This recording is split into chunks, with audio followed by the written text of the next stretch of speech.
시청자 여러분 안녕하십니까? MBN 뉴스와이드 1부입니다. 문재인 정부 내각 인사청문회 세 번째 라운드가 이번 주에 이어집니다. 총 6명의 후보자에 대한 청문회가 줄줄이 진행될 예정인데요. 국회 취재기자 연결해 보겠습니다. 김문영 기자, 야당은 김상곤, 송영무, 조대엽 세 후보자에 대해 화력을 집중하고 있죠. 네, 문재인 정부 1기 내각 후보자 6명의 청문회가 예정된 이번 주는 이른바 슈퍼위크로 불리는데요.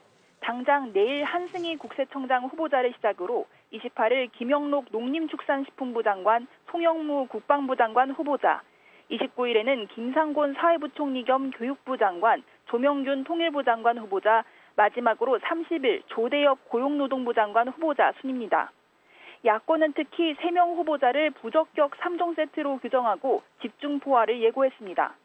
현재 김상곤 후보자는 논문 표절, 송영무 후보자는 고액 자문료, 그리고 조대엽 후보자는 임금체불 논란에 휘말려 있습니다. 국민의당은 모두 부적격자라며 지명 철회를 요구하고 나섰습니다. 바른정당 역시 거듭된 인사 검증 실패로 문재인 정부가 흔들리고 있다고 비판했습니다. 자유한국당은 여기에 더해 부적격 인사 임명을 강행해놓고 사과나 재발 방지를 약속하지 않는다면 청문회를 할 이유가 없어 보인다며 청문회 무용론까지 제기했습니다. 하지만 여당은 청문회를 하기도 전에 사퇴를 요구하는 건 야당의 정치 공세라고 맞서 이번 주 청문회의 3라운드에서의 여야 간 치열한 공방전을 예고했습니다. 지금까지 국회에서 MBN 뉴스 김문영입니다. 줄줄이 청문회를 앞두고 야당 의원들이 일제히 선거 검증을 예고한 탓일까요? 국회의원회관에는 조대엽 고용노동부 장관 후보자를 지지한다는 응원 벽보가 붙었는데 유독 야당 의원실 앞에만 붙어서 논란이 되고 있다고 합니다. 오태훈 기자가 취재했습니다. 지난 22일 국회의원회관 일부 의원실 앞에 붙어있던 벽보입니다. 조대엽 고용노동부 장관 후보자의 사진과 함께 조 후보자를 응원한다는 문구가 적혀 있습니다. 특이한 점은 국회 환경노동위원회 소속 야당 의원들의 사무실 앞에만 이 벽보가 붙어있던 겁니다. 야당 의원실 관계자는 전례 없는 일이라고 발끈했습니다. 의장님과 국회 사무처에서는 해당 문제의 심각성을 이해를 하고 필요에 다 하다면 사법기관에 수사 의뢰조차도 해야 되지 않겠냐는 게. 국회의원 회관은 의원실에서 신원을 보증해줘야 들어올 수 있기 때문입니다.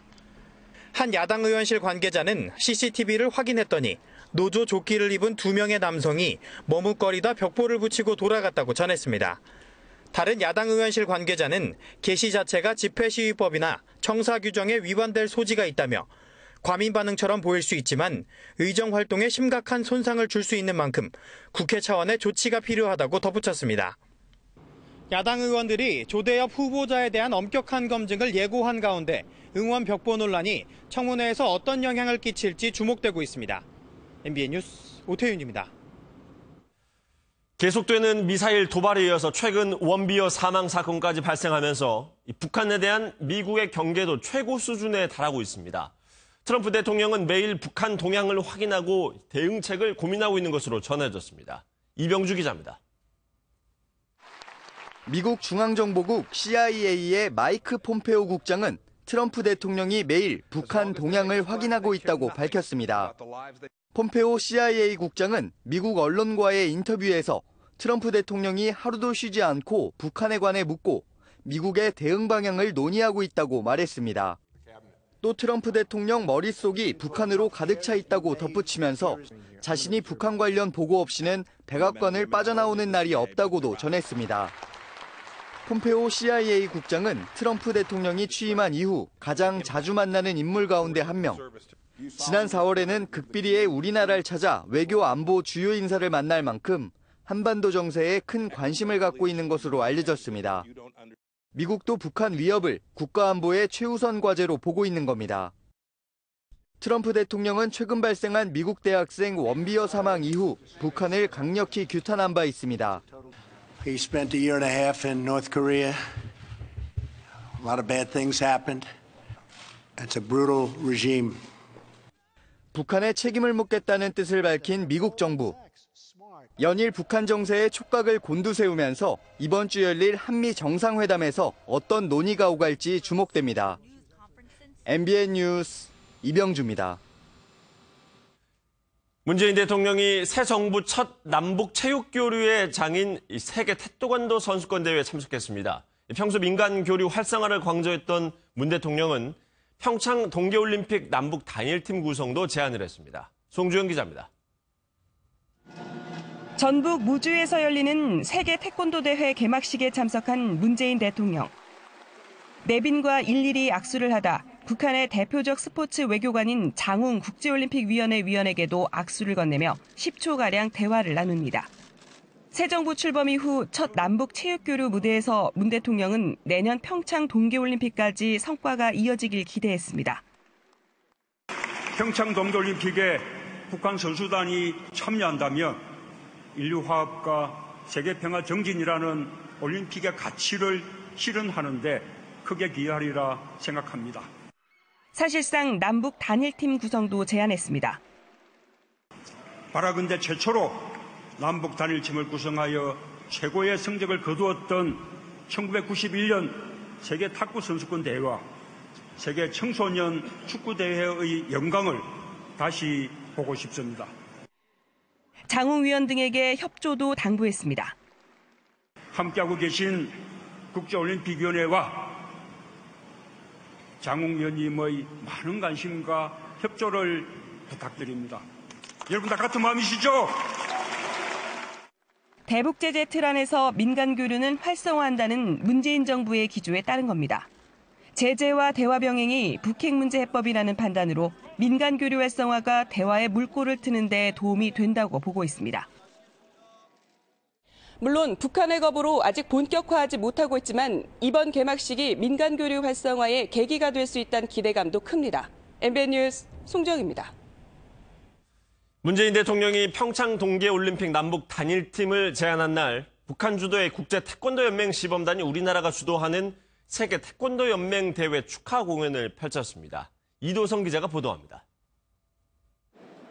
북한 주도의 국제태권도연맹 시범단은 실전 무술로의 태권도를 강조했습니다.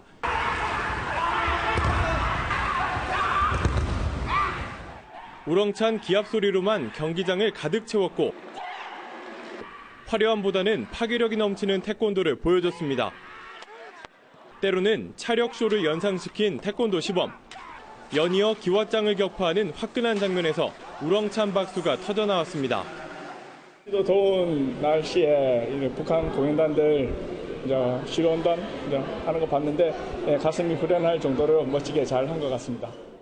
끝까지 공연을 지켜본 문재인 대통령은 직접 시범단에 일일이 악수를 건넸습니다. 우리나라가 주도하는 세계 태권도연맹 대회를 축하하려고 10년 만에 방남한 북한 선수들. 오는 9월 평양에서 열리는 국제태권도연맹 대회에는 세계 태권도연맹 시범단의 화답 공연이 예정됐습니다. MBN 뉴스 이도성입니다. 어제 오후 서울시청광장에서는 사드 반대 집회가 열렸습니다. 집회 참가자들은 미국 대사관 주변에서 인간띠 잇기 행진을 하기도 했습니다. 전남주 기자의 보도입니다. 어제 오후 서울시청광장에서 사드 배치 반대를 주장하는 집회가 열렸습니다. 불법 사드 철거하라! 어린 학생들까지 직접 집회에 가세해 사드 배치를 규탄했습니다. 가슴에 손을 얹고 말해주세요. 사드가 이 땅에 필요한가요? 사드로 진짜 북한의 핵을 막고 우리나라를 안전하게 지키려는 건가요? 수천 명의 참가자는 이후 시청광장에서 미국 대사관까지 약 1.6km를 행진하며 사드 배치의 부당함을 알렸습니다. 미국 대사관에 도착한 집회 참가자들은 대사관 주변을 둘러싸며 인간띠 잇기 행진을 벌였습니다. 약 20여 분간 대사관 주변을 참가자들이 에워싸며 강강술래, 현수막 파도 타기 등도 벌어졌습니다. 집회 참가자들은 질서 유지와 평화적인 행진을 하면서 경찰과의 마찰은 일어나지 않았습니다. MBN 뉴스 전남주입니다. 전해드린 것처럼 미국 대사관을 에워싸는 인간띠를 만든 행진이 눈길을 끌었습니다. 원래 경찰이 허용하지 않았던 부분이었는데 법원이 20분 이내로라는 조건으로 허용을 한 겁니다. 김현용 기자가 취재했습니다. 지난 1985년 5월 서울 지역 대학생 73명은 미 문화원을 기습적으로 점거했습니다. 시위대는 광주 학살을 책임지라며 미국 정부를 향해 나흘 동안 농성을 벌였습니다. 당시 시위대가 미국 문화원에 진입하면서 미 대사관 등 관련 건물은 항상 시위대의 표적이 되어왔습니다. 경찰이 지키고 있던 미국 대사관이 이번에는 사드 반대 집회 참가자들의 인간띠로 둘러싸여졌습니다. 이전에도 그랬듯이 오늘 집회도 굉장히 평화적으로 그렇게 진행될 것 같습니다. 당초 경찰은 집회 주최 측이 신청한 행진 가운데 미 대사관 뒷길은 금지했습니다. 하지만 법원은 오후 4시부터 8시까지 사이에 1회회 안에 20분 이내에 신속히 통과해야 한다는 조건을 달아 허용했습니다. 그러면서 행진은 의사를 효과적으로 표현하려는 것일 뿐 어떤 위해를 가하고자 하는 의도는 없어 보인다고 밝혔습니다. 본래 그 헌법과 집회 및 시위에 관한 법률이 추구하는 그 집회 결사의 자유를 최대한 허용하는 취지의 어떠한 법원의 결정들이 계속해서 이루어지고 있는 것으로. 법원의 이번 결정은 지난해 말 청와대 코앞인 100m 앞에서 불상사 없이 집회와 행진이 이루어졌기 때문으로 풀이됩니다. 촛불 집회로 검증된 성숙한 집회 문화가 우리 국민의 표현의 자유를 한 차원 끌어올렸다는 평가입니다. MBN 뉴스 김현웅입니다. 한 일본 언론이 미국이 최근 우리나라에 연내 사드 배치를 완료하라고 다시 한번 요구했다고 보도를 했습니다. 청와대는 사실과 다르다며 강한 유감의 뜻을 밝혔습니다. 안보람 기자입니다. 이달 중순 한국을 방문한 토머스 셰넌 미국 국무부 정무차관은 당시 사드 배치에 대해 한미 양국이 모두 만족하는 방향으로 다루겠다고 강조했습니다. Listen, we have an ironclad commitment to our security and well-being, and a commitment to THAAD deployment. So we are going to continue to work on this in a way that's satisfactory for both countries. So I was very pleased with the conversation. 하지만 일본 아사히 신문은 당시 셰넌 차관이 사드 배치를 연내 완료하라고 한국에 재차 요구했다고 보도했습니다. 현재 가동하는 사드 발사대 2기 외에 나머지 4기도 연내에 가동시켜야 한다고 요구했다는 겁니다. 이에 대해 한국이 명확히 답하지 않았다고도 덧붙였습니다. 한미 양국 간의 사드 배치를 둘러싼 갈등이 불거지는 것처럼 보도한 겁니다. 청와대는 즉각 반박했습니다. 윤영찬 국민소통수석은 사실과 다른 오보를 잇따라 게재한 해당 언론사에 유감을 표한다고 밝혔습니다. 앞서 아사히 신문은 존 맥케인 미 상원 의원이 문재인 정부로부터 홀대를 받았다고 보도했지만 당사자인 맥케인 의원은 이를 부인했습니다. MBN 뉴스 안보람입니다. 사흘 뒤면 문재인 대통령이 한미 정상회담을 위해 미국으로 떠납니다. 정상회담 첫 데뷔 무대인데요. 쌓여있는 현안이 만만치 않습니다. 주진희 기자가 정리했습니다. 문재인 대통령은 수요일인 오는 28일부터 5일 일정으로 미국을 방문할 예정입니다. 도널드 트럼프 대통령과 논의할 가장 큰 현안은 무엇보다 북핵 문제. 두 정상은 대북 제재와 대화를 동시에 가져간다는 점에서 큰 기조는 비슷하지만 트럼프 대통령은 제재, 문 대통령은 대화의 방점이 찍혀 있습니다. The status quo in North Korea is also unacceptable. And the Council must be prepared to impose additional and stronger sanctions on North Korean nuclear and ballistic missile programs.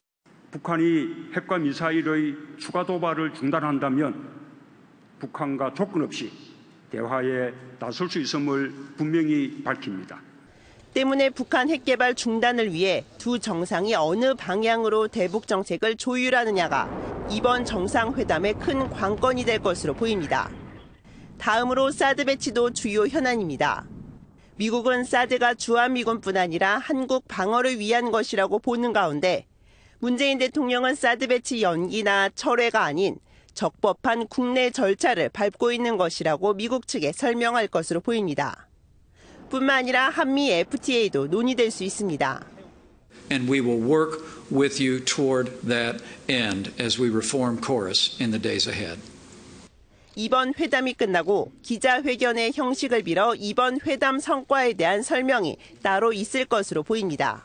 MBN 뉴스 주유진입니다.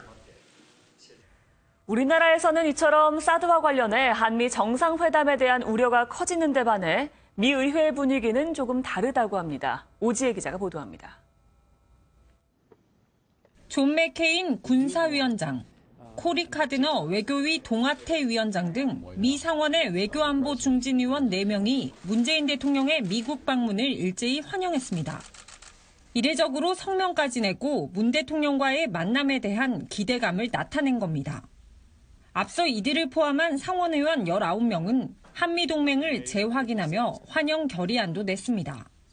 북한의 도발 위협 속에서 양국의 불협화음을 자제하고 우호적인 분위기를 형성하는 겁니다. 북한 핵 문제에 대해서 공조 체제를 잘 이루어 나가자 하는 거잖아요. 이걸 가지고 얘기를 해야지. 민감하고 이견이 있을 수 있는 이런 주제가 정상회담의 테이블에 올라가면 그거 자체로 불편한 거예요. 그래서인지 환경 영향평가 등 국내 절차에 대한 미국 정부의 표현 수위도 달라졌습니다. 이달 초만 해도 이해한다며 우회적으로 불만을 토로했지만 지난 22일 틸러슨 미 국무장관은 존중한다며 갈등 확산을 자제하는 모습입니다. MBN 뉴스 오지혜입니다. 네, 그렇게 간절하게 기다리던 비가 내리고 있습니다. 이렇게 가뭄의 단비처럼 반가운 소식이 또 하나 있는데요. 경북 내륙지방의 수건 사업이었던 상주 영천 고속도로 개통입니다. 이를 기념해 어제 마라토너들이 이 고속도로를 달린 데 이어 오늘은 자전거 5천여 대가 달릴 준비를 하고 있다고 합니다. 현장 연결해보죠. 차윤아 아나운서. 네, 저는 지금 상주 영천 고속도로가 시작되는 상주 낙동대교에 나와 있습니다. 네, 이 차들도 달리지 않은 새 고속도로를 약 5천여 명의 자전거들이 질주를 한다고요? 네. 잠시 후 9시부터 시작되는 자전거 대행진을 앞두고 약 5천여 명의 참가자들이 설레는 마음으로 출발 준비를 하고 있습니다. 아직은 안개가 다소 끼어 있긴 합니다만 참가자들은 그야말로 희망에 부풀어 있는데요. 아직 자동차도 달리지 않은 새 길 위를 달린다는 것 생각만 해도 짜릿합니다. 자, 그럼 참가자 한 분을 직접 만나보겠습니다. 네, 어서 오세요. 네, 안녕하세요. 자, 오늘 대회 어떻게 참가하게 되셨나요? 일단 상주 영천 고속도로가 새로 개통된다고 해가지고 언제 있을까 말까 고속도로에서 달리는 기여하고 추억을 주기 위해서 이렇게 다 참가하게 됐습니다. 네, 이렇게 아이들과 오늘 함께 나오시게 됐는데 이번에는 아이한테 질문을 한번 해보도록 하겠습니다.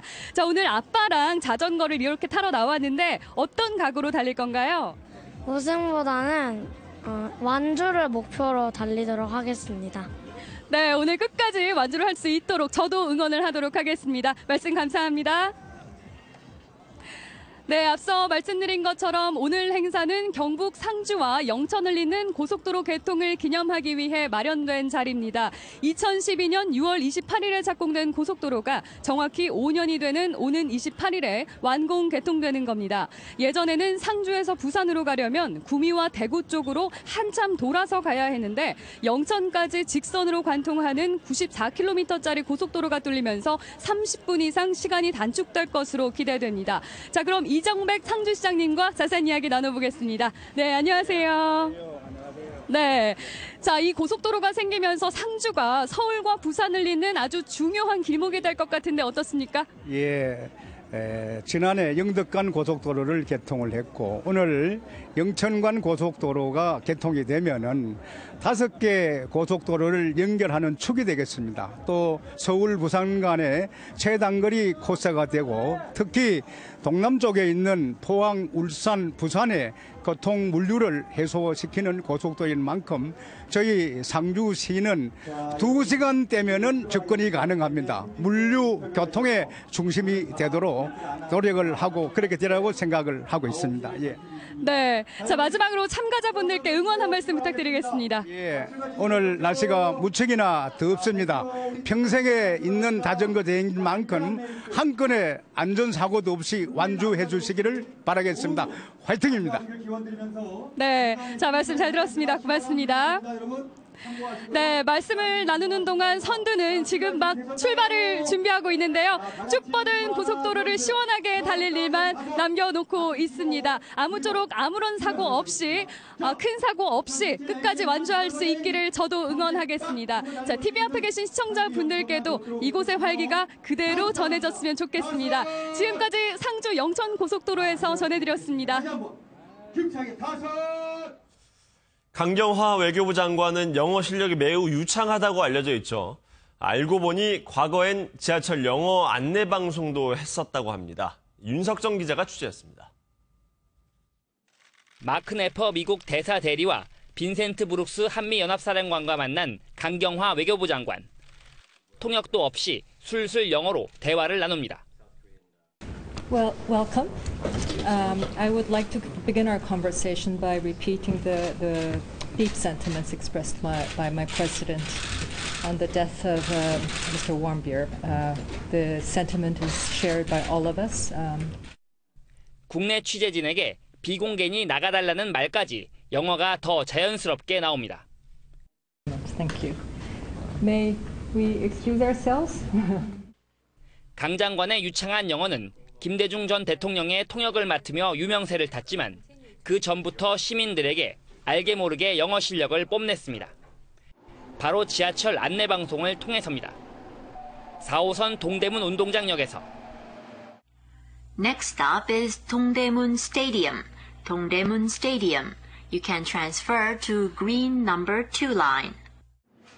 또 회원역에서도 This stop is Hwaehyun. Hwaehyun. 1990년대 중반 서울 지하철 4호선의 동대문 운동장역과 동장역, 회원역의 영어 안내방송 목소리가 바로 강 장관이었던 겁니다.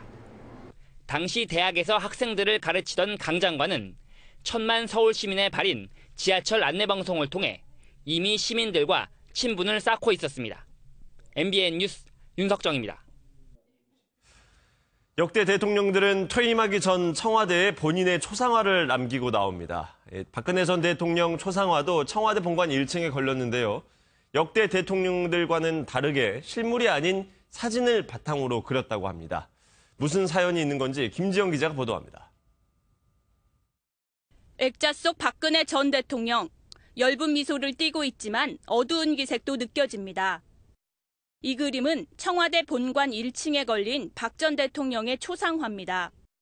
역대 대통령 10명과 함께 가장 왼쪽에 걸린 박 전 대통령의 초상화는 다른 초상화와는 다른 점이 있습니다.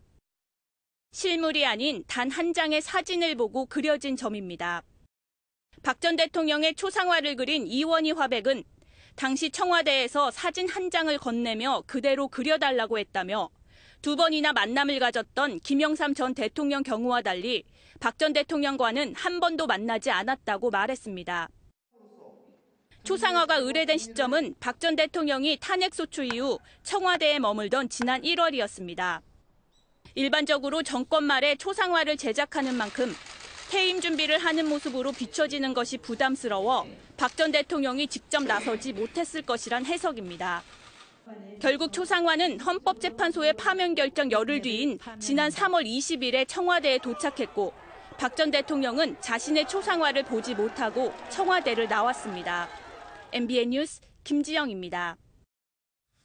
어젯밤 경남 밀양시에 있는 한 아파트 가정집에서 불이 나 주민 30여 명이 긴급 대피했습니다.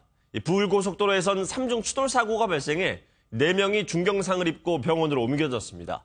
밤사이 사건 사고 소식 노태현 기자가 정리했습니다. 한 남성이 맹렬히 타오르는 불길을 피해 베란다에 매달려 있습니다. 출동한 소방대원의 구조 손길에 간신히 통로 창문을 통해 아파트 비상계단으로 이동합니다. 어젯밤 10시 반쯤 경남 밀양시 상남면의 15층 아파트 10층에서 불이 났습니다. 다행히 이 불로 다친 사람은 없었지만 이웃 주민 30여 명이 긴급 대피하는 소동이 벌어졌습니다. 차량이 형태를 알아볼 수 없을 정도로 심하게 파손됐습니다. 출동한 119 구조대원들이 구겨진 차에 다리가 낀 한 남성을 구조합니다. 오늘 새벽 0시 10분쯤 부울고속도로 울산 방향 장안유계소 인근에서 3중 추돌 사고가 났습니다. 이 사고로 운전자 48살 김모 씨 등 4명이 중경상을 입고 인근 병원으로 옮겨졌지만 다행히 생명에는 지장이 없는 것으로 알려졌습니다. 시커멓게 그을린 지붕이 화재로 주저앉았습니다. 어제 오후 5시 50분쯤 경북 경산시 진량읍의 한 중국 음식점에서 불이 나 4,800만 원 상당의 재산 피해가 발생했습니다. 다행히 가게 주인 61살 강모 씨와 강 씨의 아내가 급히 대피해 다친 사람은 없었습니다. MBN 뉴스 노태현입니다. 비가 내렸던 어제도 아파트 견본주택에는 청약 인파로 가득했습니다. 규제가 강화되기 전에 아파트를 장만하겠다는 사람들이 몰린 가운데 투기 수요가 줄어들 것이라는 기대감도 나왔습니다. 박통일 기자입니다. 서울 서북부 지역에 들어설 한 아파트 견본주택입니다. 비 오는 날씨, 우산을 쓴 사람들이 꼬리에 꼬리를 물면서 발 디딜 틈이 없습니다. 6.19 부동산 대책으로 이 아파트 역시 분양권 전매가 금지됐지만 수요자들의 관심은 더 뜨거워졌습니다. 이번에 한번 청약을 이제 제대로 한번 다시 한번 해서 당첨되면 이제 그 사이에 또 돈 좀 더 모아서 잔금 다 치르고 들어와야죠. 경기도 판교 신도시 등 부동산 규제가 제외된 지역 역시 견본주택에 수만 명의 청약자가 몰리면서 호황을 누리고 있습니다. 부동산 업계는 오는 8월 대출 규제가 강화되는 만큼 마지막 청약 기회를 잡으려는 발길이 계속될 것으로 내다봤습니다. 내가 대출을 받아서 주택을 구입할 수 있는지의 여부에 대해서 자세히 물어보시는 손님들이 많이 있고요. 지금 이러한 혜택을 누릴 수 있는 마지막 단지라고 인지하기 때문에 이런 가운데 김현미 국토부 장관이 다주택자 투기에 대한 전쟁을 선포하면서 앞으로 나올 조치가 부동산 시장에 어떤 영향을 미칠 것인가를 놓고 시선이 쏠리고 있습니다. MBN 뉴스 박통일입니다. 신격호 총괄 회장의 롯데그룹 경영에서 물러났습니다. 롯데그룹을 세운 지 70년 만으로 이제는 제1교포의 신화로 남게 됐습니다. 심우영 기자입니다. 올해 95세인 신격호 총괄 회장이 일본 롯데홀딩스 새 이사진에서 물러났습니다. 일본 롯데홀딩스는 도쿄 신주쿠 본사에서 주주 총회를 열고 신동빈 회장과 사회이사 2명을 포함한 8명을 재선임했다고 밝혔습니다. 이에 따라 신격호 총괄 회장은 이사직을 퇴임하고 명예회장으로 남게 됐습니다. 1948년 주 롯데라는 이름으로 일본에서 롯데그룹을 세운 지 약 70년 만입니다. 신 총괄 회장은 한국에 돌아와 롯데백화점을 세워 유통업계를 이끌었고 잠실 롯데타워 등을 통해 세계 5위의 그룹을 키워냈습니다. 하지만 심신이 쇠약한 상태에서 두 아들의 경영권 분쟁에 휘말리면서 그룹의 위기를 자초했다는 평가를 받았습니다. 장남이 후계자는 당연한 일 아니야. 문제 있으면 열거지만도 그것도 아니면. 이번 이사회에서 신동주 전 롯데홀딩스 부회장이 이사 선임안을 상정하며 세 번째 경영 복귀를 노렸지만 또다시 부결됐습니다. 신동빈 회장은 다시 한번 주주들의 신임을 재확인하면서 롯데그룹의 경영권을 확고히 했습니다. MBN 뉴스 심우영입니다. 공무원에 대한 관심이 더욱 높아지면서 어제 치러진 서울시 공무원 필기시험에는 13만 명이 응시한 것으로 나타났습니다. 경쟁률이 평균 86대 1인데요. 일부 직급은 600대 1이 넘었습니다. 권용범 기자입니다. 서울시 7급과 9급 공무원 필기시험이 치러지는 한 고등학교 앞입니다. 시험장으로 향하는 공무원 시험 준비생, 이른바 공시생들의 모습에 긴장감이 역력합니다. 한 수험생은 시험장에 들어가기 전까지 한 글자라도 더 보기 위해 책에서 눈을 떼지 못합니다. 오늘 준비한 만큼 후회 없이 잘 보고 오도록 하겠습니다. 시험 시간 140분이 지나고 시험장을 빠져나오는 수험생들의 얼굴엔 후련함과 아쉬움이 교차합니다. 그냥 생각보다는 많이 어렵지 않아요. 그 시험 보기 직전에 봤던 부분에서 나와가지고. 역대 최악의 청년 실업률을 반영하듯 이번 채용시험에는 13만여 명의 응시자들이 몰렸습니다. 1613명을 뽑는 이번 시험은 평균 86대 1의 경쟁률을 기록했으며 특히 일반 농업 9급 모집 경쟁률은 665대 1까지 치솟았습니다. 수험생들은 올해 안에 12,000여 명의 공무원을 더 뽑겠다는 대통령 직속 일자리 위원회의 계획에 기대감을 나타내며 계속 도전하겠다는 의지를 다졌습니다. MBN 뉴스 권용범입니다. 6.25 전쟁이 일어난 지 67년이 지났지만 전장에서 쓰러져간 호국 영령들의 가족은 여전히 전쟁의 상처를 안고 살아가고 있습니다. 남은 이의 무게를 짊어지고 사는 사람들을 장명훈 기자가 만나봤습니다. 이영래 할머니가 남편을 전쟁터로 떠나보낸 건 67년 전인 21살 때였습니다. 깊게 패인 주름만큼이나 긴 세월이 흘렀지만 전쟁이 터진 그날을 잊을 순 없습니다. 빨치산과의 전투 때문에 집에 자주 오지 못했던 남편은 그날 금방 오겠다는 마지막 말을 남기고 돌아오지 못했습니다. 그 마지막으로 간 그거 전투복 입구냐 그러고 와서 나한테 그 얘기하고 간 게 그게 맞나 항상 모습이 보이죠. 그랬는데도 사람은 안 오잖아. 양평 경찰서 서장님이 이제는 안 오시는 분이라고 그러면서 이제 저거 하지 말라고. 전쟁의 상처는 아버지를 여인 아들에게도 고스란히 남아 있습니다. 빨치산과 싸우다 전사하신 아버지의 사진을 품고 매년 군사분계선을 따라 걷는 유대지 씨는 올해도 어김없이 강원도 양양에서 임진각까지 횡단길에 나섰습니다. 저희 선생님께서는 그때 27세 그 젊은 나이였죠. 결혼한 지도 얼마 안 되고. 그래서 제가 뱃속에 있는 것도 모르고 전사했기 때문에 아버지 생각을 하면은 아버지 없는 자식이라는 이유로 손가락질 받았던 시절을 떠올리면 눈물이 앞을 가립니다. 어릴 적에 동네 아저씨 한 분이 계셨는데 저보고 이제 호로자식이라고 했어요. 그래서 그때 그 호로자식 그 말이 지금 근 60년이 지났지만은 가슴에 제가 못이 베겨 있습니다. 6.25 전쟁의 상흔을 끌어안고 사는 유가족은 모두 3만 6천 명. 그들의 시간은 아직도 1950년에 멈춰 있습니다.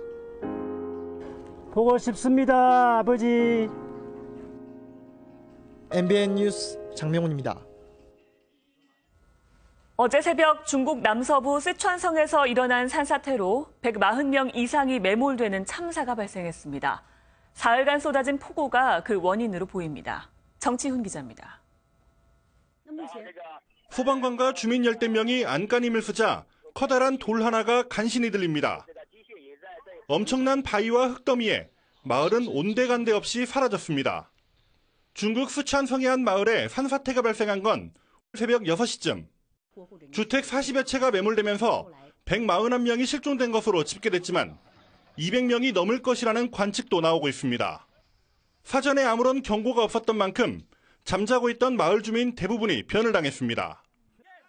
지난 21일부터 사흘째 폭우가 쏟아져 약해진 지반이 산사태를 일으킨 원인으로 보입니다. 현지에는 1급 특대형 재난경보가 발효되고 소방과 공안, 의료인력 등 400여 명이 투입돼 구조 작업을 벌이고 있습니다. 사고 직후 어린이 1명을 포함해 3명이 구조된 것으로 전해졌지만 정확한 집계는 이루어지지 않고 있습니다. 여전히 폭우와 강풍이 동반된 악천후가 이어지면서 구조 작업은 난항을 겪고 있습니다. 특히 중장비가 턱없이 부족해 구조가 더딘 상황입니다. 쓰촨성 일대는 과거에도 홍수나 산사태가 자주 발생해 크고 작은 사고가 잇따랐습니다. 현지 기상대는 100mm가 넘는 폭우가 올 것으로 예고해 추가 피해도 우려되고 있습니다. MBN 뉴스 정춘입니다. 한 주간 있었던 정치권 소식 원로 모시고 자세히 짚어보겠습니다. 네, 오늘은 국회 국방위원장을 역임했던 장영달 전 민주당 의원 모셨습니다. 안녕하십니까? 어서 오십시오. 반갑습니다. 네. 이번 주에 있었던 여러 가지 이슈 중에서 가장 논란이 됐던 이슈, 이 사드 문제 가지고 먼저 얘기를 좀 나눠보겠습니다. 문재인 대통령이 당초 합의됐던 내용과는 알려졌던 내용과는 좀 다른 내용을 추가로 공개를 했습니다. 특히 그 로이터 통신과의 인터뷰에서 자연스럽게 나왔는데 사드 배치의 시기 그리고 또 진행 내용 이런 걸 좀 상당히 구체적으로 인터뷰에서 공개를 했습니다. 일단 적절했는지 또는 뭐 부적절했다고 보시는지 어떻게 일단 보셨습니까? 저는 잘했다고 봐요. 왜냐하면 그 한미 정상회담을 앞두고 국내외에서 사드 문제에 대해서 이렇게 혼선이 많아요. 네. 이렇다 저렇다 혼선이 많기 때문에 대통령께서는 아마 미국 대통령을 만나기 전에 우리 국민의 여론이나 또 여러 혼선들을 일단 정리를 하고 갈 필요가 있겠다. 그런 생각을 하신 것 같아요. 그래서 저도 이 대통령하고 일을 과거에 많이 해봤는데 그분 성격이 모든 것들을 이렇게 털어놓고 정직하고 그 위에서 힘들건 쉽건 간에 일하는 게 맞다. 그게 힘이다. 이렇게 믿는 본인의 철학 위에서 나온 하나의 현상 같아요. 네, 만약 국민 여론의 정리를 위해서 한 것이라면 왜 미국 언론과의 인터뷰에서 이 이야기를 했느냐, 이 부분을 두고도 비판을 하는 이것은 우리 쪽에서만 오해가 있는 게 아니고 예. 미국 쪽에서도 이 갑론을박 오해가 있었어요. 특히 문정인 교수 발언 뭐 이런 걸 두고도 네네. 그랬고 그렇기 때문에 사전에 이렇게 모든 것들을 밝게 밝혀놓고 미국에 가고 싶은 거 아니었나 그렇게 생각해요. 그러니까 의도적인 부분이었다라고 생각을 하시는 건가요? 이 혼선들 미국 갈 때까지 뭐 여기저기서 다른 얘기가 나오면 네. 불편하죠. 그렇죠. 그렇기 때문에 사실대로 네. 밝히고 싶었던 거죠. 예. 지금 앞서 저희가 보도를 해드렸습니다만 오는 28일부터 한미 정상회담이 열립니다. 네네. 특히 이제 문재인 대통령에게는 그 정상회담 첫 데뷔 무대가 될 텐데 그렇죠. 관심이 전 세계적으로 집중이 되지 않겠습니까? 그렇죠. 그 정상회담을 불과 며칠 앞두고 지금 이런 인터뷰를 했단 말이죠. 네. 이 미국에 대한 던지는 메시지 어떤 거였었다고 보시나요? 일단 박근혜 전 대통령 탄핵 국면에서 이 사드가 이렇게 배치되는 과정을 보면 우리 국민들 자존심이 많이 상했어요. 예. 사드에 대한 내용도 잘 모르면서 네. 뭔가 막 쏟아붓듯이 밀어붙이듯이 이렇게 들어오니까 북한 핵 문제를 대비하느라고 그러긴 하겠거니 하면서도 왜 저렇게 바삐 서둘까? 과거에 없었던 행동들을 할까? 이러한 궁금들이 많았어요. 네네. 이러한 국민들이 부담과 여론이 큰데 네. 미국에서는 이 들어오게 돼 있기 때문에 당연히 한국에서는 지킬 거다. 또 이렇게 생각하잖아요. 예. 그 회담 때 이러한 부분들에 대한 미국의 사전인식 전혀 없이 가게 되면 참 팍팍할 수 있잖아요. 회담이. 네네. 그렇기 때문에 한국의 여러 가지 여론이라거나 네네. 또 이 여러 가지 혼선 문제들을 좀 바르게 정돈하고 가는 게 정상끼리 만나는데 유익하겠다. 이런 판단을 뭔가 협상에 있어서도 그러니까 정상회담에 있어서도 조금 더 쓸 수 있는 카드가 많아지는 그렇다는 말씀이시죠? 그렇죠. 정직해야 통한다. 네. 이런 거겠죠. 그럼 내용을 좀 안쪽으로 파고 들어가 보면요. 이제 국민들이 왜 이렇게 서둘까 하는 의문을 가지는 사람들이 분명히 있었단 그렇습니다. 말입니다. 근데 문재인 대통령이 실제로 원래 일단 일정과는 조금 다르게 서둘렀다는 식의 표현을 했어요. 이번 인터뷰에서. 왜 서둘렀다고 보십니까? 이 부분에 대해서는요. 그러니까 좀 전에 말씀드렸지만 네. 정상회담은 가까워지고 여러 가지 일본에서도 어떤 신문이 네, 한 언론이 또 사드에 대해서 뭐 미국과 금년에 배치하기로 약속이 돼 있다. 뭐 이런 배치 보도들을 완료를 했잖아요. 다시 한번 얘기했다. 하여튼 여러 가지 이러한 사드 문제를 놓고 다양한 의견들이 나오기 때문에 네. 대통령이 진실은 이렇다라는 걸 밝혀두고 가는 게 옳다라고 판단한 거죠. 예. 그 과정에서 내가 모르는 어떤 이유에선가 사드 배치가 과속화가 됐다라고 표현을 한 부분은 좀 적절했다고 보십니까? 아마도 그 부분은 예. 김관진 전 안보실장이나 한민국 국방부 장관이 잘 알 거예요. 이 배면에서 지금 국민 앞에 노출되지 않은 부분들. 네네. 왜 그렇게 사드가 쏟아지듯이 바쁘게 들어왔느냐. 이 부분들은 아마도 그분들이 해명을 해야 될 부분들인데 네. 그것들을 해명하지 않고 오해는 커지고 이런 부분이 대통령으로서는 답답한 부분이죠. 네. 또 이런 걸 가지고 그대로 미국 가서 이 얘기는 해야 되고 네. 그렇기 때문에 대통령은 이 부분을 있는 대로 좀 밝혀두고 가자. 그런 계획이었다고 보여요. 문재인 대통령의 그 인터뷰 내용이 올해 하반기까지 사드 발사대 1기를 야전 배치하고 나머지 5기는 내년에 배치하기로 합의했다라고 얘기를 했어요. 네네. 그렇다면 이게 사실이라면 애초에 정해진 것보다는 확실히 더 속도가 빨리 진행이 됐었던 건데 네. 그 이유는 어디에 있었다고 봐야 될까요? 이게 조기 정권 교체를 의식을 하고 미리 좀 진행을 했던 게 아니냐 이런 의혹을 제기하시는 분들도 있습니다. 저는 그렇다고 봐요. 그렇기 때문에 아까 말씀드렸던 대로 박근혜 전 대통령 그때는 일단 식물 대통령이 돼 있었고 권한들이 안보실장이나 국방부 장관에게 있었단 말이에요. 근데 사실은 그분들은 이러한 중대한 결정을 할 수 있는 위치가 아니에요. 네. 만약 그것을 책임 있게 한다고 하면 황교안 대통령 그때 권한 대행 네네. 그분한테 보고가 됐을 수 있어요. 그러면 황교안 대행이라도 국민 앞에 이것들을 밝혀줘야 돼요. 네. 네. 그렇지 않기 때문에 오해만 증대되고 있어서 대통령으로서는 국민들의 오해를 그대로 안고 또 미국에서도 한국하고 뭔가 얘기가 된 것 같은데 한국이 왜 이러느냐 이럴 수 있잖아요. 그런 것들이 있기 때문에 문 대통령으로서는 사실들을 그대로 노출시키고 가는 게 맞다 이렇게 생각했죠. 비밀처럼 유지하는 것보다는 좀 그렇죠. 공개적으로 노출하는 게 낫다는 판단에서 그렇습니다. 이뤄진 예. 것이다라고 얘기를 하셨는데요. 사실 야당에서는 계속해서 비판을 하고 있습니다. 이 내용을 왜 굳이 공개적으로 했느냐 이 부분인데요. 먼저 정우택 원내대표의 이야기 보시고 이야기 이어가겠습니다. 우리나라 안보의 최고 책임자인 대통령이 극도로 민감한 안보 문제인 사드 배치 현황을 이처럼 외국 언론에 공개한다는 것 자체가 지극히 부적절한 일입니다. 더구나 문 대통령은 나도 모르는 어떤 이유로라고 하면서 마치 한미 간에 어떤 불법적 모의를 해온 것 같은 뉘앙스마저 풍기고 있습니다.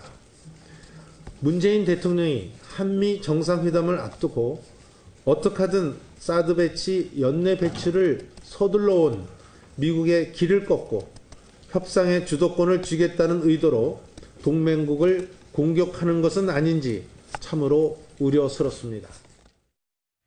청와대와 야당의 생각이 확실히 다른 것 같습니다. 청와대는 투명성을 좀 강조하기 위해서 이야기를 한 것이고 야당에서는 이 언급 자체가 부적절했다는 거거든요. 네. 이 의견에 대해서는 어떻게 보고 계십니까? 그러니까 어떠한 군사 정보도 네네. 대한민국 국민의 의견, 다수 의견을 무시하고 진행될 수는 없어요. 네. 지금까지 그 한국당, 과거 한나라 새누리당, 그 정부들이 한미 간에 있었던 일들은 도대체가 국민들이 몰라야 되는 것처럼, 알면 안 되는 것처럼, 미국 사람들보다도 더 미국 사람처럼 처신한 거, 이러한 것들 때문에 우리 국민들이 불필요하게 미국에 대해서 불신을 또 초래해요. 예. 그래서 오히려 그것들이 반미 감정으로 될 수 있어요. 지금까지 새누리당 정권에서 뭐 언론이나 모든 부분을 통해서 자기네들의 의견들을 국민에게 주입시키고 싶었지만 네.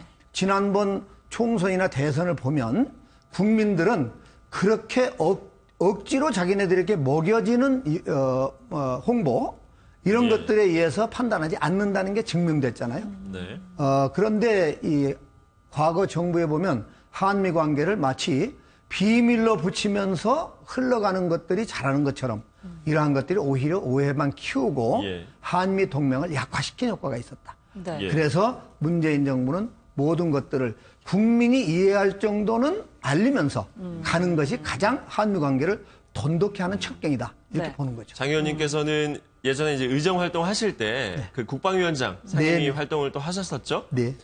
지금 국민들이 이 논란을 지켜보면서 궁금해하는 점 중에 하나가 과연 한미 간에 이루어지는 것들이 모든 게 다 비밀일 수 없고 또 다 모든 게 다 공개일 수는 없지 않습니까? 그렇습니다. 어디까지가 공개할 수 있는 거고 특히 이제 이런 협정이나 협의에 관련한 것 중에서요. 네네. 어디까지 공개할 수 있고 어디까지는 공개할 수 없는 건지 네. 어떻게 봐야 되는 겁니까?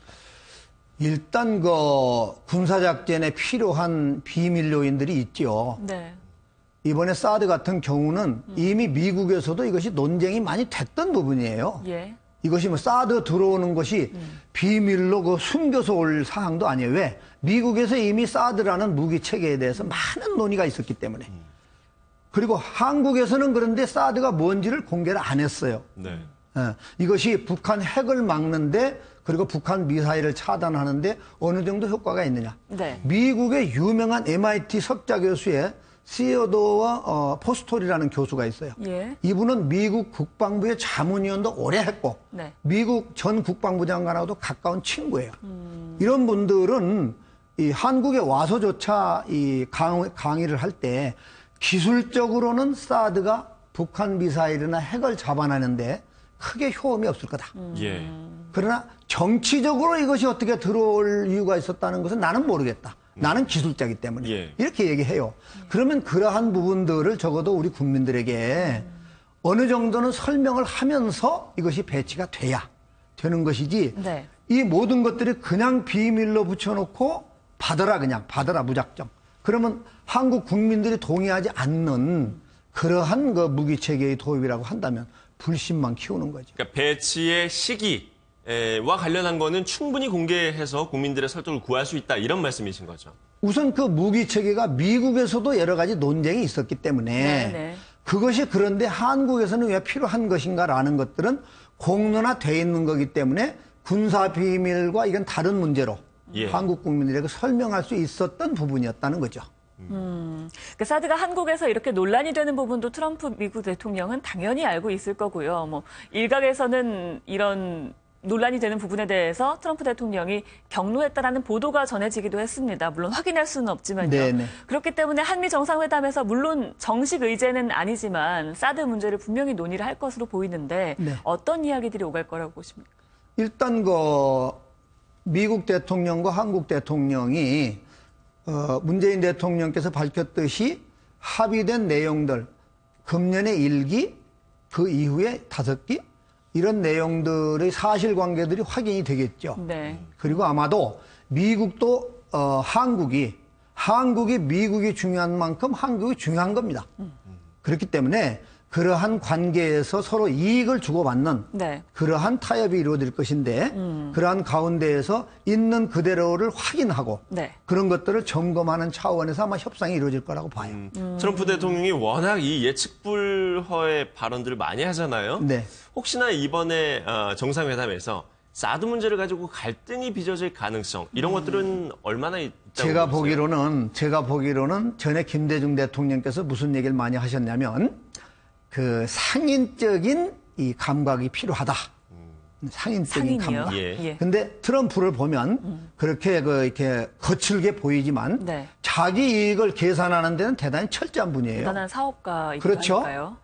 그렇게 보았을 때 이번에 문재인 대통령을 만나면 한국과 어떤 관계를 유지해야 미국의 이익이 크다라는 것들을 강하게 의식하고 있을 것이기 때문에 한국에 대해서 그렇게 무슨 뭐 경로했다는 표현 이런 것들은 아마 어디에서 나온 표현인지는 몰라도 경로라는 것은 나는 거기에서 미국 백악관에서 나온 의견은 아닌 것 같아요. 그래요. 뭐 말씀대로 이제 단편적으로 뭐 사드 문제 하나만 보고 접근하지는 않을 거라는 말씀이신 그렇습니다. 건데 지금 야당에서는 앞서 그 인터뷰 그 싱크에서도 들었지만 미국 이 동맹국을 공격하는 것이다라고 얘기를 했어요. 로이터 통신의 이런 인터뷰 등등이 미국의 심리를 자극하는 거다라고 이렇게 공격을 했는데 그 야권에서 주장하는 그 내용에 대해서는 동의를 하십니까? 미국 정부는 한국 정부, 물론 다른 정부도 마찬가지지만 약소국이라 할지라도 그 나라의 의견을 좀 확실하게 전해주기를 원해요. 눈치 보고 속은 다르고 겉은 또 다른 이런 걸 원치 않아요. 그럼 미국도 판단이 어렵잖아요. 그러면. 과거 YS 정권 때 얘기인데 한국에 나와 있는 미국의 외교관이 저한테 직접 얘기를 해요. 그분은 부인이 한국 사람인데 왜 한국 대표들은 나오면 특히 외교관들이나 정부 대표들이 나와서 미국 대표단들과 자기 의견들을 먼저 좀 분명히 얘기 안 하는지 답답하더라. 창피한 얘기를 해요. 한국당 지금 새누리당 자유한국당 이 당에서도 만약 그러한 자세를 가지고 있다면 그건 반드시 극복해야 되는 문제고 시정해야 돼요. 아마 이번에 문재인 대통령은 미국 가면 한국의 입장은 분명히 얘기하고 거기에 대한 미국의 입장은 뭔가 이런 것들을 주고받고 싶은 그러한 정상회담이 될 거라고 그렇다면 봐요. 어쨌든 문재인 대통령의 그 로이터와의 인터뷰는 미국을 뭐 공격하고, 그러니까 동맹국의 심기를 건드리는 그런 발언은 아니었다. 뭐 이렇게 일단 보고 있습니다. 아마도 이 세계 최강국인 미국을 대한민국 대통령이 내일 모레 회담을 앞두고 거기 공격을 하겠다. 그런 건 저는 전혀 아니라고 봐요. 사실을 우리가 서로 알고 만납시다. 이런 뜻이라고 봐요. 그러니까 오히려 일각에서는요, 저희가 이걸 여쭤보는 이유가 일각에서는 미국의 어떤 보조를 맞추기 같은 의견이다라는 걸 표현하기 위해서다. 사드 배치는 분명히 예정된 대로 완료를 할 것이다라는 의지를 표현하기 위함이다라는 해석도 있더라고요. 그러니까 보십니까? 문재인 대통령이 이미 이 얘기를 다 했어요. 약속을 뭐 어기겠다 이런 뜻은 없다. 그러나 분명하게 우리 국민에게 알리고 미국도 정확하게 이런 것들을 확인하자. 이런 뜻으로 얘기했어요. 거듭. 네, 분위기에 대해서 좀 살펴봐야 될게요. 문 대통령이 어제 이제 평창 올림픽에서 남북 단일팀을 구성했으면 좋겠다라고 제안을 할 정도로 이런 분위기가 어떻게 보면 좋은데 미국에서는 지금 원비어 사망 사태 때문에 북한에 대한 분위기가 분명히 좋지가 않습니다. 맞아요. 이 부분에 대해서는 어떻게 끌고 나가야 될까요? 일단 그 부분은 북한이 그 원비어 사건에 대해서 국제사회에 저는 사과하고 또 이런 계기를 통해서 또 국제사회에 나올 수 있는 계기도 돼요. 물론 그 문 대통령이 이렇게 미국의 분위기는 이런데 북한 태권도 팀 이런 걸 맞아서 북한에 일단 제안도 하고 그랬는데 북한 태권도 팀이 한 달쯤 늦게 왔으면 더 좋았겠죠. 어차피 온 마당이기 때문에. 하필 그 행사가 그렇죠. 이번에 있어서 그랬던 말씀이신 거죠. 정해진 행사고 또 의견 전달. 장웅이라고 하는 분은 저도 만나본 분인데 북한에서는 거물이에요, 제법. 그렇군요. 그러니까 뜻을 전달을 해라. 그리고 이런 것들이 나중에는 북핵 문제를 해결하는데도 유익한 분위기를 조성한다라고 본 거죠. 그런데 말씀대로 한 달쯤 후에 왔으면 그런 오해를 좀 덜 받을 수도 있었겠지만 어찌됐건 대통령의 발언 매우 무게감이 있게 전달이 되지 않습니까? 게다가 그 장웅 위원장도 그 북한에서는 거물급이라고 말씀을 해주셨고요. 그런데 우리는 북한에 계속 유화적인 메시지를 던지는데 앞서 여자 앵커가 말했던 대로 원비어 사망 사건으로 지금 미국에서는 북한에 대한 감정이 매우 악화되고 있단 말이에요. 이게 엇박자로 미국에는 계속 인식이 되지는 않을까 이런 우려의 목소리도 있습니다. 문재인 대통령은 이제 대한민국 대통령으로서 그 태권도 국제적인 행사가 마침 열리기 때문에 또 이렇게 그 의사전달을 할 수 있는 기회, 이 편하게 의사전달을 공개적으로 할 수 있는 기회도 많지 않잖아요.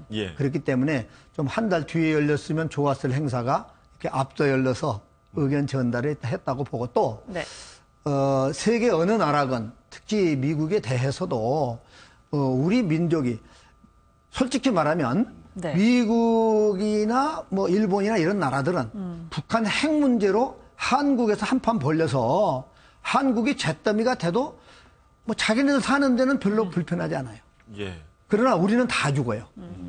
그렇기 때문에 한국 대통령으로서 우리가 살기 위한 조치가 필요해요. 그래서 어저께 같은 날을 활용할 수밖에 없는 그러한 어려움이 있었죠. 그러니까 지금 분위기로만 봐서도 대북 정책에 대해서 한미 간에 조금 의견이 다를 것 같은데 문정인 특보가 미국에서 했던 발언도 분명히 알고 있을 거란 말입니다. 이 부분에 대한 이야기도 나오게 될 것 같은데 어떻게 풀어나가야 될까요? 저는 뭐 문정인 특보가 미국에 가시기 한 3일 전에 저녁을 같이 하면서 많은 얘기 했는데 저한테 한 얘기 똑같이 하셨더라고요. 그런데 문정인 특보 같은 경우는 미국에서 보기로는 가장 친미적인 분이에요. 그렇군요. 뭐 본인의 그장한 공부한 과정이나 뭐 가족 관계 보면 미국에서 문정인이를 뭐 나쁘다고 얘기하면 그러면 한국에 미국 좋아할 사람 하나도 없을 것이다. 랄 지금 정도로. 이 부분은 그 문정인 특보의 개인적인 그 내용을 말씀을 하시는 거죠. 그래서 문정인 특보는 학자로서의 본인의 입장, 한국에는 또 이러한 의견도 분명히 적지 않게 있다. 이런 것을 밝힌 거죠. 그러나 그 회담에서 정상회담 이미 이 문제는 매일매일 미 대사관을 통해서 한국 분위기가 미국에 보고되고 있기 때문에 문정인 특보의 이 얘기는 이미 정리된 거라고 보고 정상회담에서 그 얘기까지 나온다고 보진 않아요. 문재인 특보가 개인적으로는 미국과 굉장히 가까운 그런 삶을 사셨다고 하더라도 그래도 그 발언 자체는 사실 친밀하고 보기는 어려운 발언이었습니다. 오히려 본인이 미국에 아마 문정인 교수만큼 친구들이 많은 사람도 적어요. 우리나라에. 그렇기 때문에 이 한국에 이러한 여론이 있다는 것도 너희들도 좀 당신도 좀 알 필요가 있다. 이러한 뜻으로 얘기하는 것이고 우리 한국이 그냥 과거 정부에 너무 기이는 형식 뭐 이런 형태는 좀 자존심 상한다는 표현도 있었던 것 같아요. 일종의 이런 뭐 발언도 조금 필요하다라는 생각이신 건가요? 그렇죠. 왜냐하면 이런 여론도 분명히 한국에 많이 있거든요. 그런 것들을 뭐 전달하고 싶었던 그런 의욕이 있었던 것 같아요. 이번 정상회담에 그러니까 미국을 가면서 야당 의원들도 함께 가자라고 했었는데 그게 모두 무산이 됐습니다. 이 부분에 대해서는 어떻게 보세요? 참 아쉬운 부분인데요. 그 야당에서도 지금이라도 난 함께 갔으면 좋겠어요. 언제라도 갈 수 있는 거니까. 그러나 야당들이 사실은 지금 여론조사를 보면은 여러 가지 어렵잖아요. 근데 문재인 대통령 따라가면 그냥 따라다니는 야당처럼 오해될까 봐서 그걸 너무 의식하는 것 같은데 국익을 위해서 큰 결단을 하고 함께하는 게 좋아요. 예. 이어서 국내 정치권 소식으로 그 정치권 이슈로 좀 넘어가기 전에 마지막으로 이 정상회담을 앞두고 특히 이제 이번에 어떤 자세로 트럼프를 만나야 되는지 마지막으로 제언 한마디 좀 해주십시오. 한미 관계는 세계 어느 나라보다 중요한 관계예요. 서로 간에 필요한 관계. 그렇죠. 그렇기 때문에 이 두 가지를 했으면 좋겠어요. 하나는 미국에 대해서 우리 한국 국민들의 여론이나 의견을 정확하게 전달하는 자리. 두 번째는 미국이 이 한국 정부에 대해서 제대로 이해하는 자리. 그렇게 돼서 앞으로 북핵 문제를 해결함에 있어서도 한국 정부가 그 부분은 가장 잘 아는 존재다. 그리고 미국도 한국이 잘 돼야 미국에도 유익한 거다.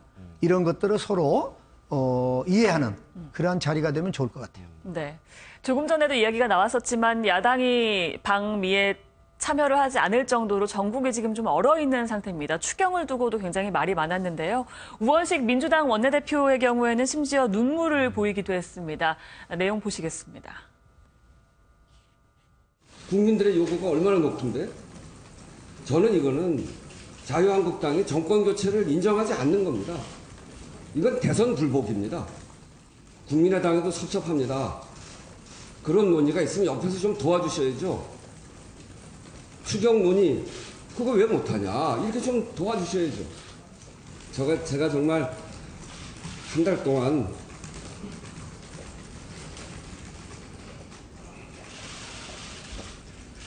달 동안 참으면서 그분들의 이야기를 들었습니다. 어떻게든지 정부가 좀 국민들한테 안정적으로 갈 수 있도록 하기 위해서 그렇게 해왔는데 자유한국당이 이건 너무하지 않습니까?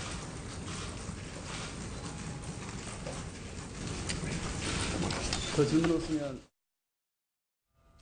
네, 우원식 원내대표가 눈물을 흘리면서까지 이야기를 했는데 을도 이런 을이 없다 이렇게 표현을 했습니다. 지금 상황이 예전과의 상황과는 좀 국회가 많이 다르잖아요. 여소야대기도 하고요. 어떻게 보십니까? 저도 여소야대 때 원내대표를 해봤어요.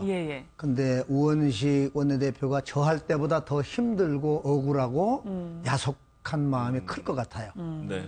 왜냐하면 저는 그래도 집권 여당이면서 여소야대는 같지만 국회 운영위원장 같은 거는 제가 맡고 했어요.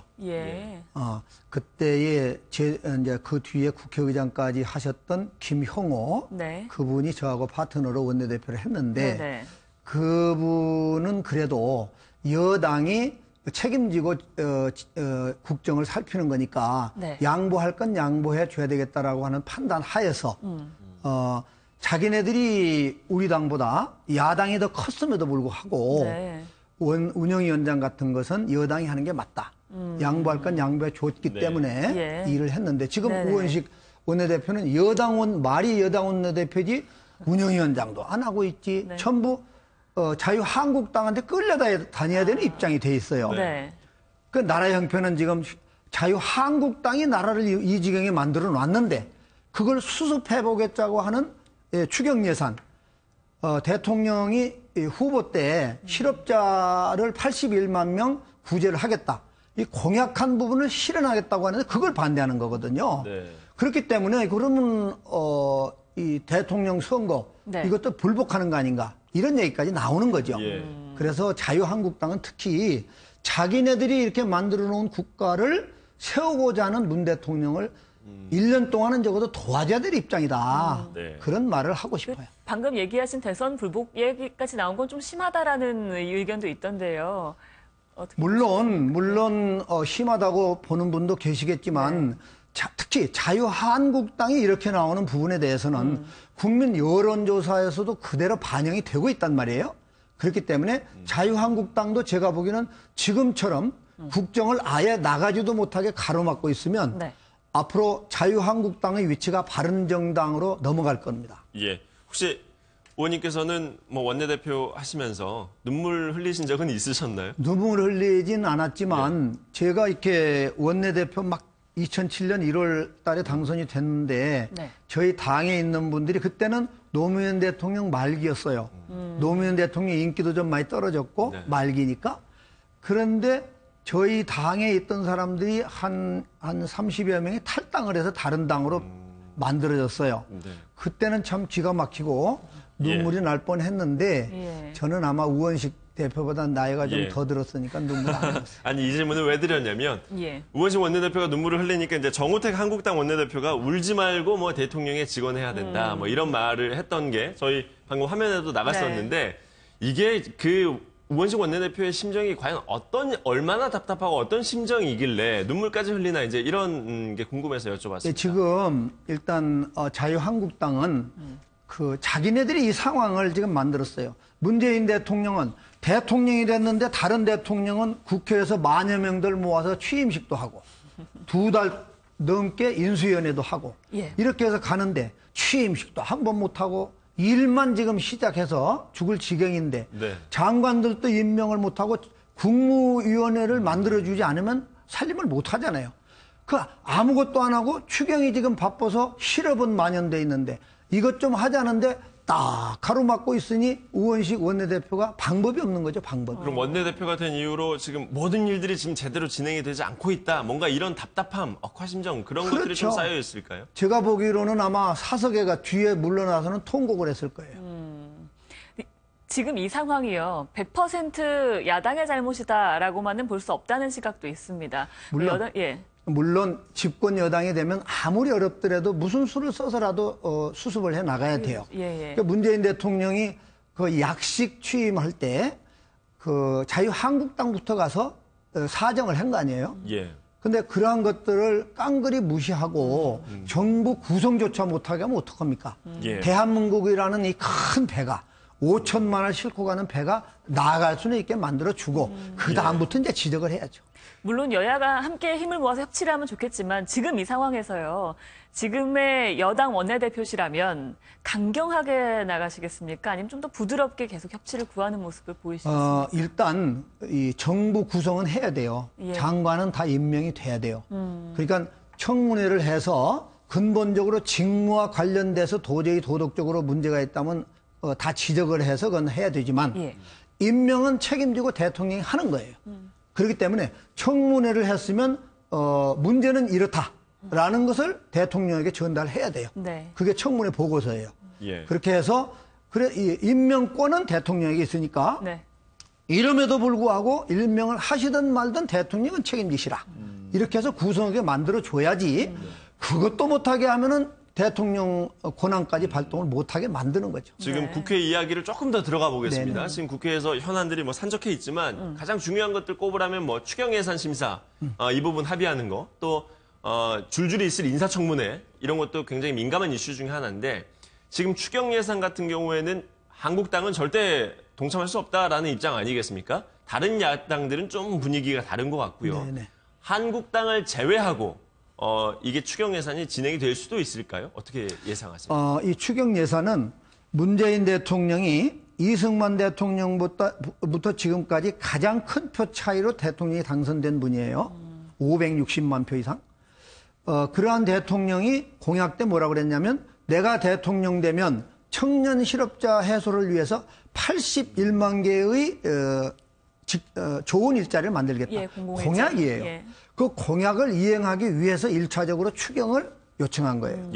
그러면 대통령 책임제에서 대통령이 국민에게 약속한 것을 이행을 하고 싶다는데 그걸 가로막겠다고 한다면 그 대선 불복 얘기가 나오는 거죠. 그렇기 때문에 국회에서 일단 자유한국당은 두 가지를 하게 도와줘야 돼요. 하나는 국무위, 정부 구성을 할 수 있도록 도와줘야 돼요. 두 번째는 추경 예산이나 이런 것들 대통령 공약에 맞는 것들은 도와주고 그 다음에 이 잘못되는 걸 지적해야죠. 그렇다면 지금 여당에서는 뭐 대선 불복 얘기까지 나오니까요. 그러면 아차하면 이거는 한국당을 제외하고 지금 민심이 우리 쪽에 있기 때문에 이거는 뭐 강행하겠다 이렇게 할 가능성도 담겨 있다라고 볼 수 있는 거죠. 지금 문재인 대통령은 그런 뜻은 없고 협치를 계속 하겠다라고 하는 간절한 소망은 유지되고 있어요. 유지되고 있어요. 그러나 얼마 전에 그 홍준표 한국당 지금 후보, 대표 후보, 또 국정원 출신인 이철우 정보위원장 같은 분들이 네. 문재인 정부는 곧 뭐 어떻게 된다 이런 요지의 발언들을 했는데 그런 것들은 그 내라는 뭐나 반란을 그 선동하는 정치인들의 그 어법입니다. 그거 아주 위험한 이러한 발언들은 국민들에게 저 자유한국당이 앞으로 뭘 하겠다는 정당인가 하는 오해를 받을 수 있기 때문에 국민에게 그건 크게 사과를 하고 잘못됐으면 잘못됐다는 걸 인정을 해야지 그렇지 않으면 이 추경이나 정부 구성을 방해하는 것은 문재인 정부를 미리 어떻게 해보겠다라고 하는 아주 큰 음모적인 한국당의 행위 아닌가 이렇게 오해받을 수 있습니다. 네, 뭐 자유한국당과 민주당 사이는 냉랭한 게 뭐 어떻게 보면 좀 당연한 부분도 있는데요. 민주당이 국민의당에는 어떻게 하고 있는가 이 부분에 대해서도 좀 말이 많은 것 같습니다. 국민의당에서는 이게 사전에 협의를 하지 않고 뭐 협치를 도와달라 이런 게 아니라 통보를 하고 도와달라는 식이다. 이렇게 되면 우리가 도와주고 싶겠느냐 이런 분위기거든요.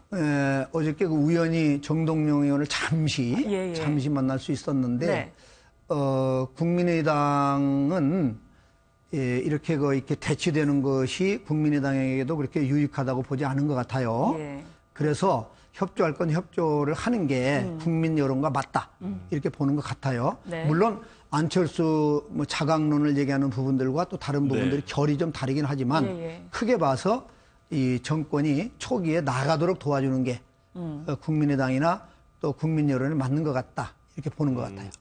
어제라고 하셨었나요? 그 정동영 의원의 말은 그냥 개인적인 의견인가요? 아니면 좀 당 내에 좀 전반적인 분위기가 그렇게 조성이 돼 있다 이런 의미인가요? 약속해서 만난 건 아니고 잠시 이렇게 만나졌었는데 이제 의원님 느끼시기에 개인의 분위기, 개인의 생각 같았는지 아니면 당내의 분위기가 좀 그렇게 모아지고 있는 것 같은지. 아마 정동영 의원께서는 지금 국민의당 전당대회 당대표 이런 것에도 아마 뜻을 두고 있는 걸로 알고 있는데 국민의당이 지금처럼 가는 것은 국민의당의 미래를 위해서도 좀 답답하다 이런 느낌을 갖고 있는 것 같아요. 네, 뭐 지금 민주당에서도 국민의당에 좀 섭섭하다는 눈치를 보내기도 했으니까요. 앞으로. 그러나 이제 여당에서는 야당이 섭섭하고 저도 해보니까 여소야대 때 참 어려워요. 그러나 이제 저는 운 좋게 김형호 같은 분을 만나서 여당 노릇을 할 수 있었는데 지금 자유한국당도 그런 김형호 자기 선배들이니까 이런 분들과 좀 대화를 하면서 이럴 때는 어떻게 하는 게 맞는가 이런 것들을 좀 배웠으면 좋겠어요. 그럼 혹시 이 막힌 정국을 최종적으로 결국 임무를 부여한 청와대가 나선다 이 부분에 대해서는 동의를 하십니까? 일단 그 여당이 다른 야당들의 의견들을 잘 수렴해서 청와대에 전달하고 또 국민들의 여론도 청와대에 전달하는 게 이제 여당의 할 일이라고 보고 또 청와대는 청와대로서 그러한 여당과의 교감 이런 거를 통해서 정무수석이 있고 하니까 예컨대 국회의장단과의 만남이라거나 또 상임위원장단은 이 자유한국당 쪽도 많이 가지고 있으니까 그런 여야 간의 중진들과의 만남, 소통 이런 것들을 통해서 이해를 넓혀가는 것도 중요하다고 봐요. 지금 각종 국회에 쌓여있는 이런 현안들, 대통령은 지금 협치를 통해서 풀어나가겠다고 계속 강하게 여러 차례 메시지를 던지고 있습니다. 하지만 자유한국당에서는 사실 이 협치에 별로 응할 생각이 분위기가 없는 것 같아요. 그래서 지금 정우택 원내대표 같은 분도 원래 자기 선친도 야당을 하신 분이에요. 그때 자기 선친들이 야당을 하실 때는 어떻게 했는가 해서 조금 배울 부분들도 있고 무조건 그냥 틀어막고 정부가 못 가게 하는 것만 야당이 할 일인 것처럼 그렇게 오해를 안 했으면 좋겠고 그래서 그리고 문재인 대통령은 본인들도 어느 정도 알 텐데 제가 이렇게 비서실장 하실 때 일을 해보니까 그분은 그 무슨 권위주의라거나 또 이 강행이라거나 이런 것들을 체질에 안 맞는 분이에요.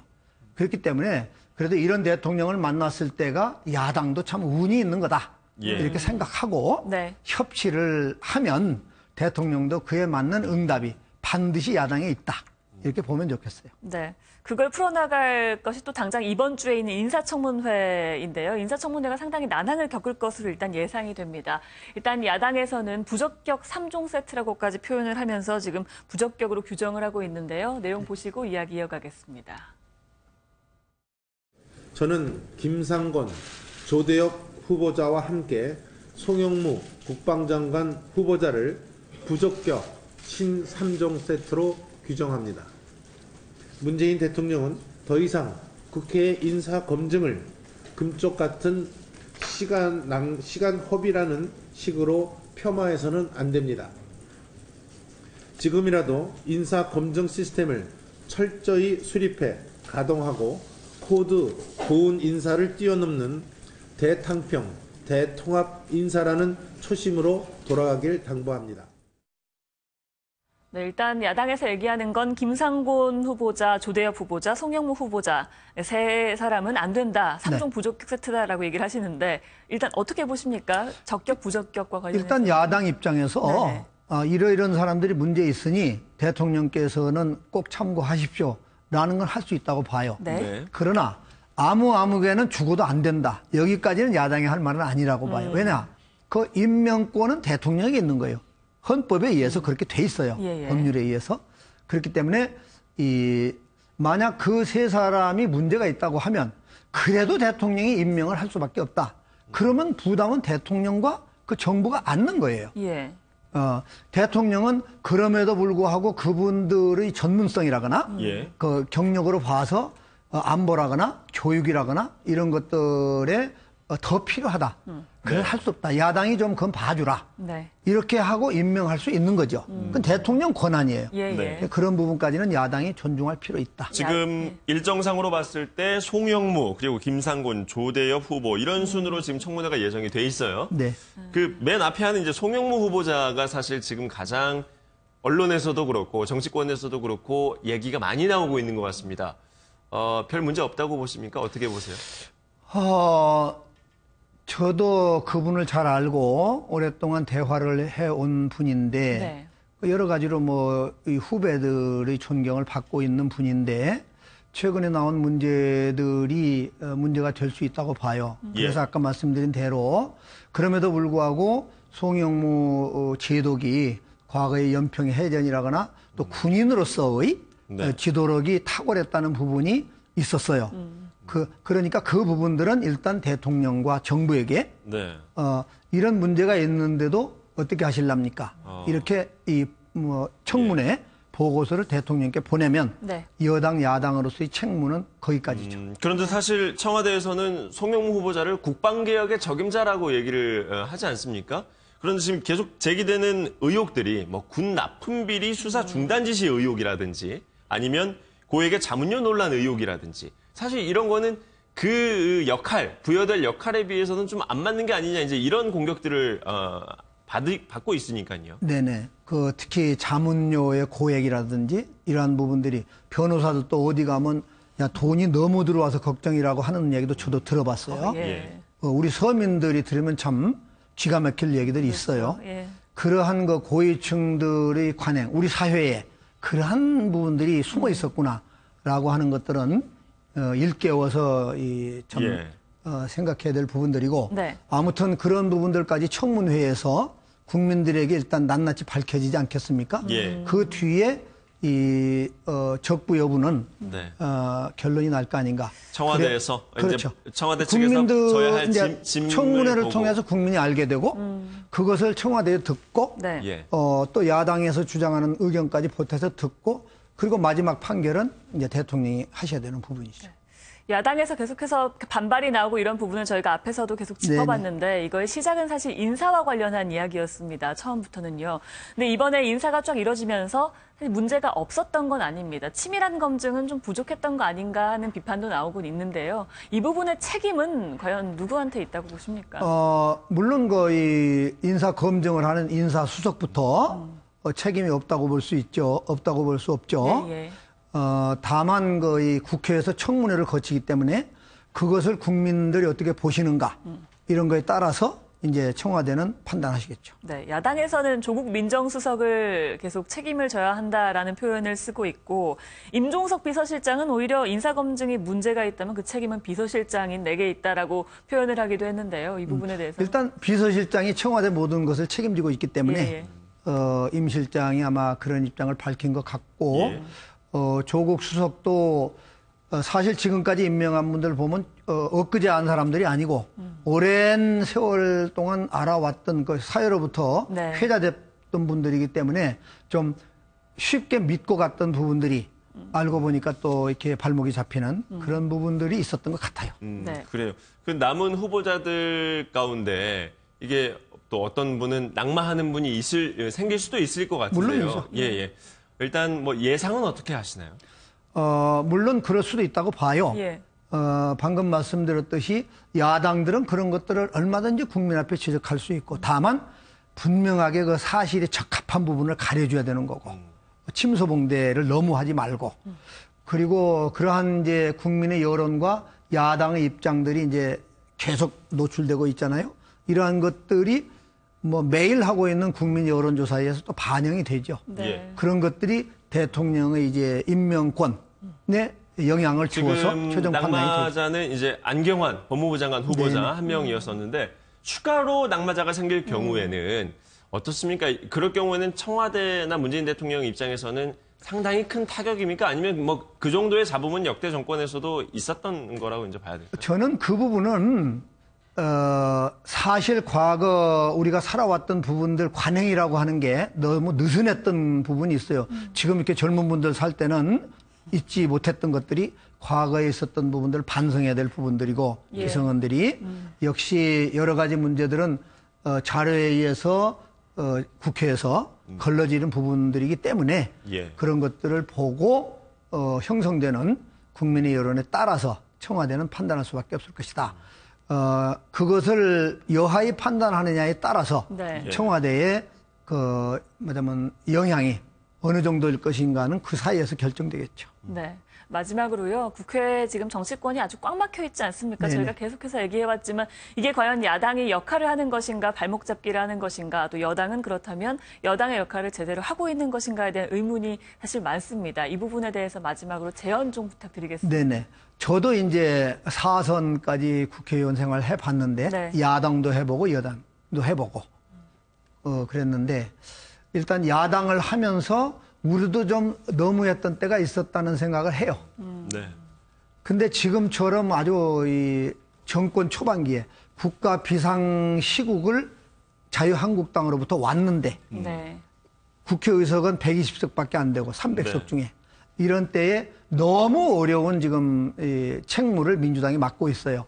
그렇기 때문에 그러한 원인 제공을 한 자유한국당이 앞으로 적어도 정부가 구성되고 그리고 추경이 통과되는 여기까지는 출발하기까지는 자유한국당이 만들어주는 것이 의무다.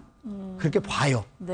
그래야 자유한국당도 국민들로 하여금 자기 몫을 하기는 하는구나. 이렇게 이해를 받을 거예요. 그래서 국민 여론도 좀 반등할 수가 있는 것이지 그렇지 않고 계속 지금대로 가면 바른정당의 바톤을 넘겨주는 그러한 어려운 국면을 오히려 한국당이 맞지 않겠는가 하는 생각이 들어요. 그러니까 일종의 반성의 의미로 협조를 하는 것이 좀 필요하다라는 의견. 국민들은 그렇게 보는 것 같아요. 네, 알겠습니다. 저희 오늘 장영달 전 민주당 의원과 함께 이야기 나눠봤습니다. 고맙습니다. 고맙습니다. 휴일인 오늘은 전국 곳곳에 요란한 비가 내리겠습니다. 네, 기상센터 연결해서 자세한 날씨 알아보겠습니다. 조수연 캐스터 전해주시죠. 참 오랜만에 비 소식입니다. 오늘 전국이 흐리고 비가 내리겠는데요. 오전에 수도권에서 비가 시작돼 오후에는 그 밖에 전국으로 확대되겠습니다.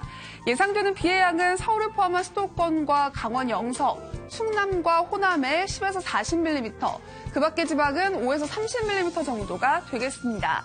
오늘 내리는 비는 내일 밤까지 이어지겠고요. 비가 내리면서 돌풍이 불고 벼락이 칠 수 있어 안전사고에 유의하셔야겠습니다. 어제 곳곳에 소나기가 내리면서 더위가 조금 누그러졌습니다. 오늘도 어제와 비슷한 기온을 나타내겠는데요. 오늘 서울의 낮 기온 28도로 평년과 비슷하겠고 당분간 폭염 수준의 더위는 없을 것으로 보입니다. 현재 전국이 대체로 흐리고 곳곳에 엷은 안개가 껴 있습니다. 오늘 중부지방 종일 흐리겠고 오전부터 비가 내리기 시작하겠습니다. 오후에는 남부지방으로도 비가 확대되겠습니다. 오늘 낮 최고 기온은 서울이 28도, 청주와 대전 29도, 대구 31도로 어제보다 낮겠습니다. 내일도 전국이 흐리고 가끔 비가 내리겠습니다. 날씨였습니다. 뉴스와이드 1부 마치겠습니다. 함께해 주신 여러분 고맙습니다.